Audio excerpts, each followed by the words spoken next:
Stay tuned because next up is Village Properties realtor and host of The Hop. That's Home Ownership Podcast, here to tell us about the real estate market in Santa Barbara. Hi, David. Welcome to The Hop. This is David Charles Allen, realtor at Village Properties in Santa Barbara, California, with my great friend and co-host, Patty Deal. I'm doing wonderful today, Patty. How you doing? I'm doing okay, David. Thank you for asking. Good to hear. Sunny skies here in Santa Barbara. We've had a little bit of a hot heat wave. Temperatures in the high 80s, cooling back down to next week, dropping in the mid 60s. So a few hot days, but nothing to be worried about. Well, here in Fort Myers, Florida, it's still been hot, high 80s, like you guys are having right now. But starting tomorrow, there's a cool front coming in and we're going to have lows in the 60s. So I can hardly wait. That's amazing. You know, when you get a little bit switch up of the weather, I know how you guys been dealing with a lot. So sometimes cooling it down is going to really help. It will be nice.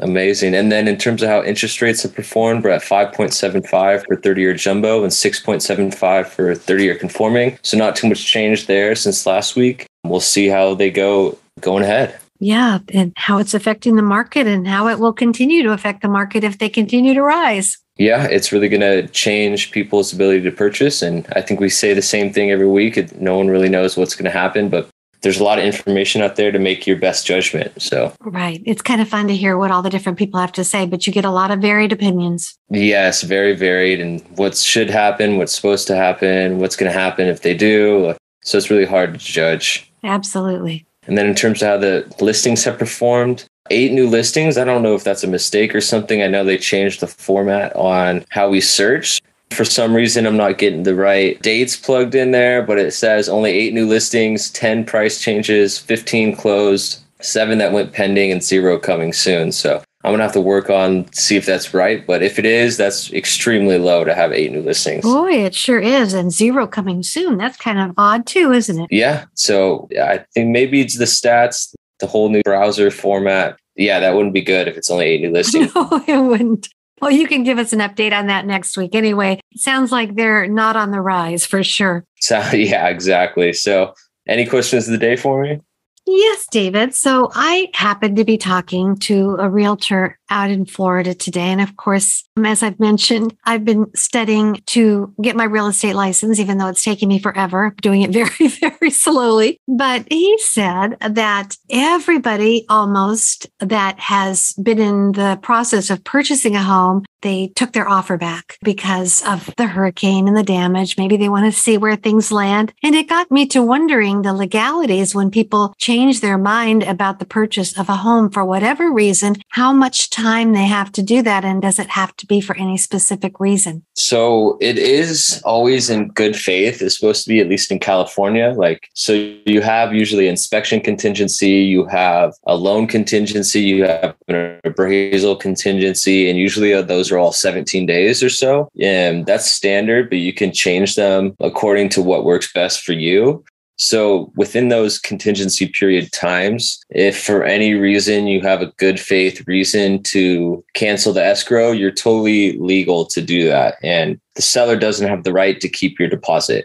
If it's past your contingency period, then you got a little more tricky. You may be liable to give up your 3% deposit because you already released all your contingencies, so to say. Oh, interesting. But what about if you just change your mind?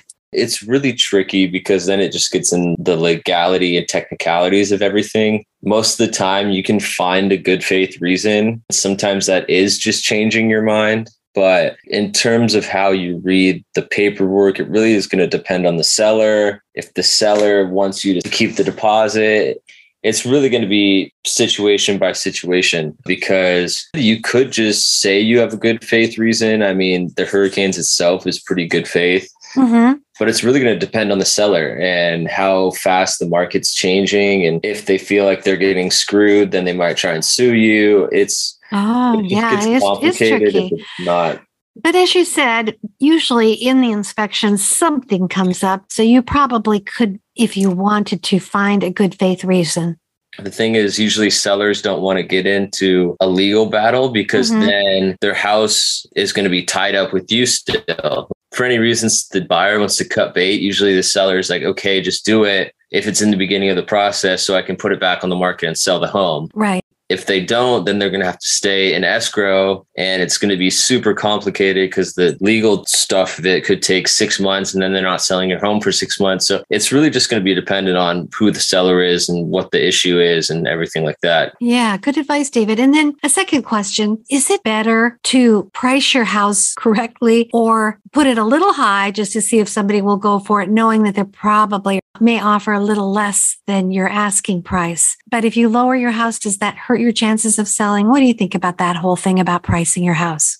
No, I think it's all going to depend on the market situation where you live. And it's going to be depending on what kind of home you have. Like if it's a desirable home, you can always try and list it at its top value. I think if you list it too high, always you can drop the price quickly, and then that usually makes up for it. Mm-hmm. But if you decide to keep the price high and you let it sit for a couple months, then you get issues of it just being stale. And if the market and the home is desirable, if you price it below what you may be looking to get, there's always opportunity to get multiple offers and above your asking price. But that's true. That could even be a strategy, couldn't it? Yeah, it's a little more tricky when it becomes back to a balanced market, though, because if anything falls through with the first one or two buyers that paid more for it, then you have to put it back on the market at a certain price, or you can always raise it. Like we had a bunch of those raising price changes back in the last couple of years. So it's really going to be dependent on your situation, your home, and how desirable it is, and who's the buyers in your market. There's so many factors. It's hard to really give a straightforward answer, but price is always going to be dependent on who wants to pay for it. And it is one of the biggest selling points. So it's always good to be within 5% of where you expect to get. Oh, good to know. And one last question. Will there start to be more creative offers such as lease options and things like that as the market becomes more balanced? It's hard to say, like lease options and stuff like that. There could be situations where people purchase assuming the person's loan. So maybe they have like a 3% interest rate and the new person's going to come in and assume that loan. So they don't have to be with the higher interest rate and they have the house. Does the bank have to approve that new person then? I've heard it in passing, but I haven't really looked into it too much. But it seems like that could work for that kind of situation. I would have to do more research to give a definitive answer on that. Yeah, interesting. Well, thank you, David, but can't leave without asking about your fur babies, how everybody's doing. Everyone's doing amazing. Moose hurt his paw a little bit, so he's been limping. So we've been carrying him around in a wagon. So it's been pretty funny. Oh, poor baby Moose. He's expected to make a full recovery, I hope. Yeah, he'll be fine. He just needs to take a break for a few days. Oh, good. How did he hurt it? Jasmine stepped on him, I think, or something like that. We were just playing around. It was a pet accident. Yeah, it was pet on pet accident. Pet on pet. All right. Well, David, I sure enjoyed all the information. Thanks for answering all the questions. I really appreciate it. And I look forward to talking again next week. Sounds good, Patty. Let's give it a go next week. Thank you. Bye.